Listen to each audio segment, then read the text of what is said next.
she was such an amazing character. She was brilliant. So we kept sending her loads of meat because Olympic athletes, they get no money. And they're the best in the world. What's your next brilliant thing? Next brilliant thing is competitive sport. Okay, it's a really great range so far. Do you like it? I do, man. What do you love about sport?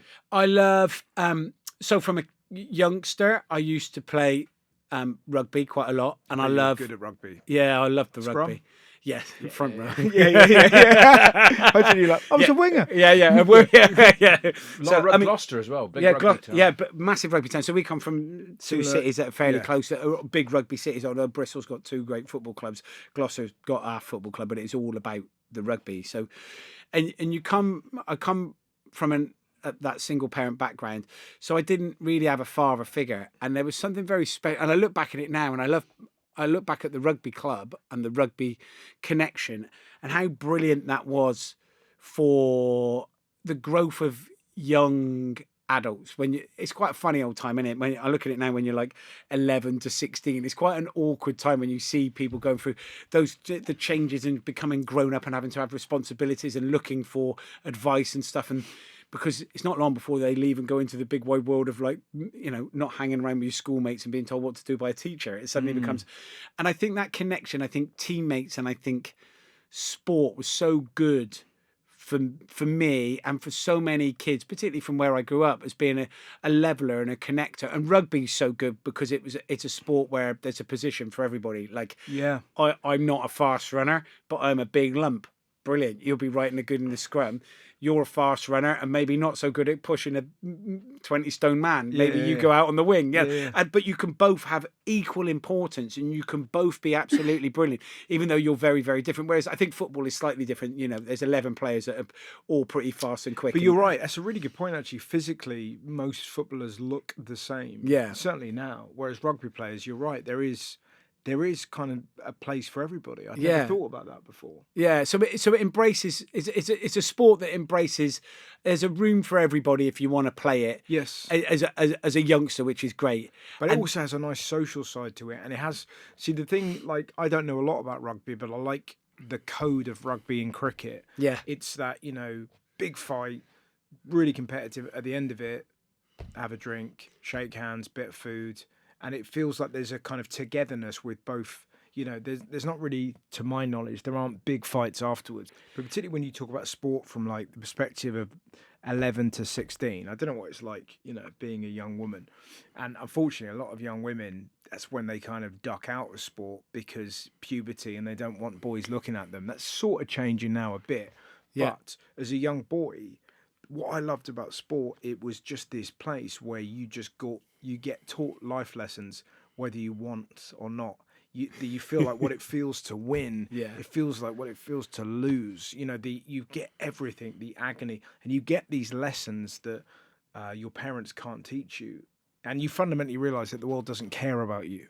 Yeah. Do you know what I mean? Through sport, which is a brilliant thing to know when you actually go into the wide world. There's no kind of coddling within sport. There's a kind of tangibility to winning and losing. Yeah, and I love that. I love that about sport, and I love that reaction that you can learn from it as a youngster. And then I love the commitment of when it goes on to professional sport. And I love people. So my best friend from school went on to play professional rugby his whole career and is still in that rugby world. And is and I've been quite fortunate in my world now to have met some amazing professional athletes, whether they're athletes for Team GB and weightlifters or runners or cyclists, or whether they're professional rugby players with the England rugby team, or whether it's footballers. And when you talk to them about the levels of commitment that these people put on themselves, now they're very fortunate they're born with some form of raw talent that allows them to become sports people.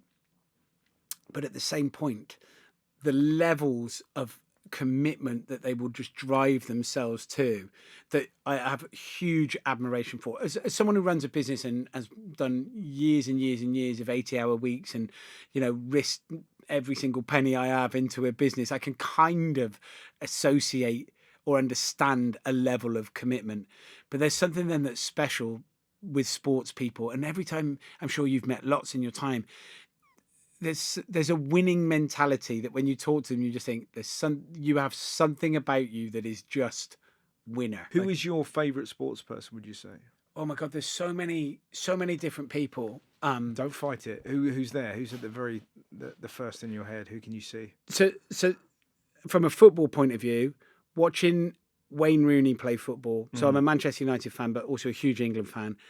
And seeing that first game when he played for England against Turkey was absolutely wild, wasn't it? Just seeing this 16-year-old just shoulder barging and then playing that. He played a kind of diagonal kind of pass right at the very beginning where you're like, oh my God, this kid is it. Well, do you remember his debut for Everton when he came on and he bossed Arsenal? He bullied like Tony Adams and Martin Keown. And you're like, it's just so seeing a player like that who has got this raw aggression and natural ability and I suppose connection to fans and just something like that. I think seeing someone score so many spectacular, amazing goals. And he looked like he was probably hungover when he done it. Yeah.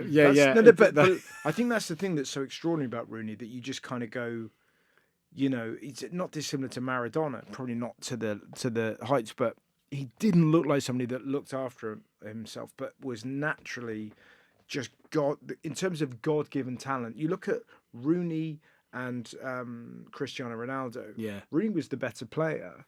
Cristiano Ronaldo just inched his way and then kind of just carried on evolving. Yeah. But in terms of natural ability, unbelievable to watch. Yeah. Like, it was just phenomenal, and his ability to energize a crowd and his ability to connect with, and also because of the way you say it, he looked like he'd just been on a piss the night before. Like, everyone could imagine being Wayne Rooney. Like, you could imagine, he felt like one of us, whereas Ronaldo feels like someone from outer space. Do you know what I mean? He's like he's from a completely different planet. Wayne Rooney feels like one of us who just was amazing at what he did. So I think when you think of sports people like that, I think that's incredible. And then I was very fortunate. I went to the Olympics in Paris this year, and I'd never been to the Olympics before, and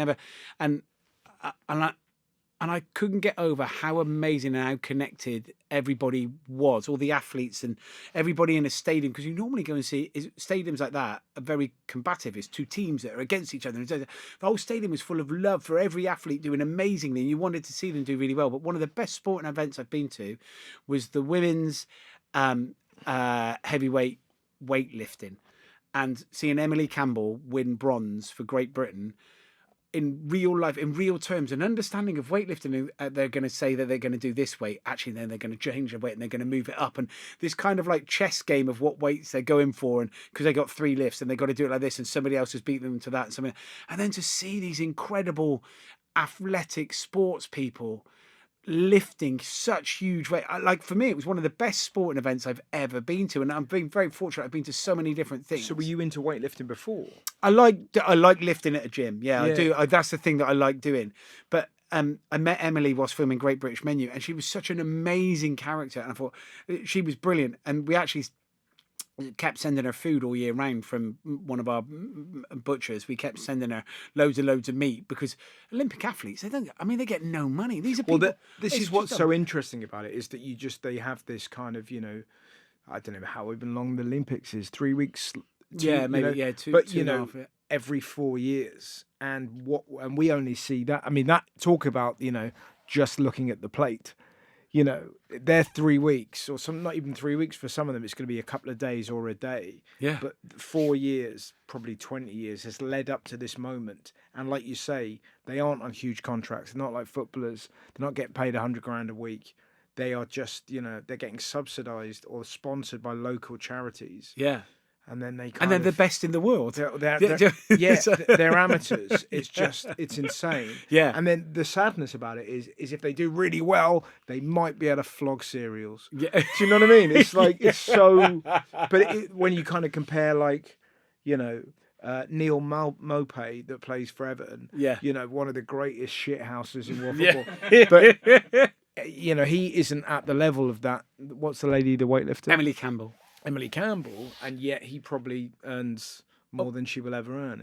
Ever. Like, it's unbelievable, isn't it? Like, but that must have felt good for you as well, watching her lift those weights, knowing that some of your beef has gone into that. Yeah. Did you feel a sense of... I'd like to take credit for that bronze medal. Yeah.